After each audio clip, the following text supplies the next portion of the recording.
देखिए, इतिहास में कई बड़े बड़े युद्ध लड़े गए, पर कुछ लड़ाइयाँ ना वो सिर्फ जीत हार से कहीं बढ़कर होती हैं।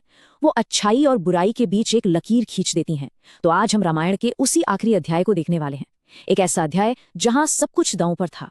आइए रावण के अंत की उस कहानी को करीब से समझते हैं। सोचिए, कई दिनों से जो महायुद्ध चल रहा था उसकी गूंज अब बस थमने को थी।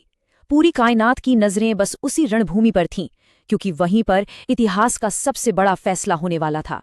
तो पहला हिस्सा है अंतिम संघर्ष का आरंभ।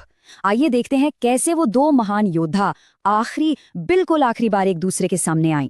कभी सोने से चमकने वाली लंका की नगरी अब राख और धुएं में लिपटी हुई थी। हवा में ना एक अजीब सी विनाश की गंध थी और चारों तरफ बस युद्ध के गहरे जख्म नजर आ रहे थे।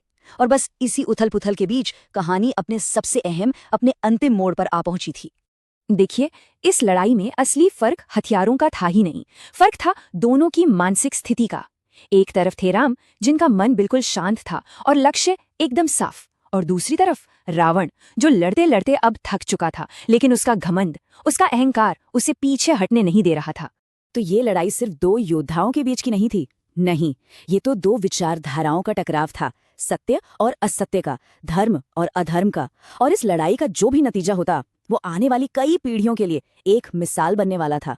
तो अब बात करते हैं दूसरे हिस्से की। एक अजय शत्रु राम के सामने एक ऐसी चुनौती खड़ी थी जिसे पार करना, सच कहें तो लगभग नामुमकिन सा लग रहा था। और फिर युद्ध ने एक नया और ज्यादा भयानक मोड़ लिया। रावण ने अपने सारे के सारे दिव्यास्त्र निकालने शुरू कर दिए। उसका हर एक वार उसकी हताशा और उसके अहंकार को दिखा रहा था। वो किसी भी कीमत पर हार मानने को तैयार नहीं था।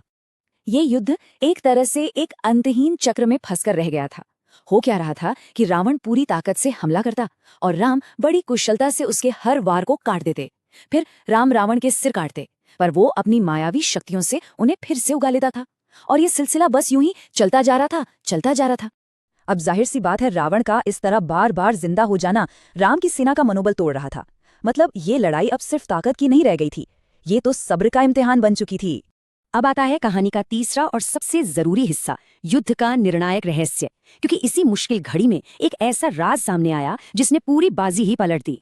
जब लग रहा था कि अब शायद कोई रास्ता नहीं है, ठीक तभी विभीषण ने रावण की अमरता का वो सबसे बड़ा राज खोला।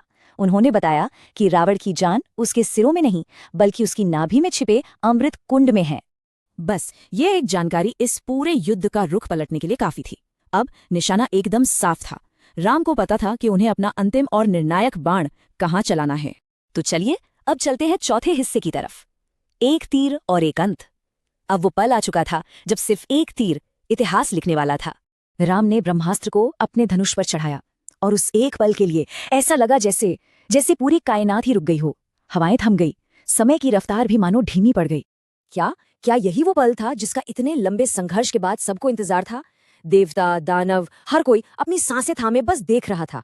राम ने अपना पूरा ध्यान एक जगह लगाया और उस दिव्य बाण को छोड़ दिया।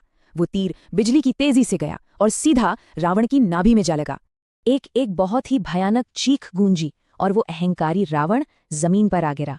उसका घमंड, उसकी ताकत, उसकी माया, सब कुछ उस एक तीर ने खत्म कर दिया। ये सिर्फ एक राजा का अंत नहीं था, ये तो अधर्म के एक पूरे युग का अंत था। और अब आता है हमारा आखिरी हिस्सा, धर्म की विजय। क्योंकि रावण का अंत सिर्फ एक जीत नहीं थी, ये तो धर्म की स्थापना थी। जैसे ही रावण गिरा, लंका के आसमान पर छाया अंधेरा, मानो छट सा गया। युद्ध का वो भयानक शोर थम चुका था और उसकी जगह एक अजीब सी शांति ने ले ली थी। अधर्म पर धर्म की जीत हुई थी। तो असल में ये जीत सिर्फ ताकत की नहीं थी, ये जीत थी सत्य की, ये जीत थी धैर्य की, और इन सबसे बढ़कर ये जीत थी धर्म की। तो ये कहानी हमें एक बहुत बड़ा, एक शाश्वत सच बताती है कि बुराई चाहे कितनी भी शक्तिशाली क्यों ना हो जाए, आखिर में उसे सच के सामने झुकना ही पड़ता है। ये हमें याद दिलाता है कि जब लड़ाई धर्म के लिए हो ना, तो जीत तय होती है।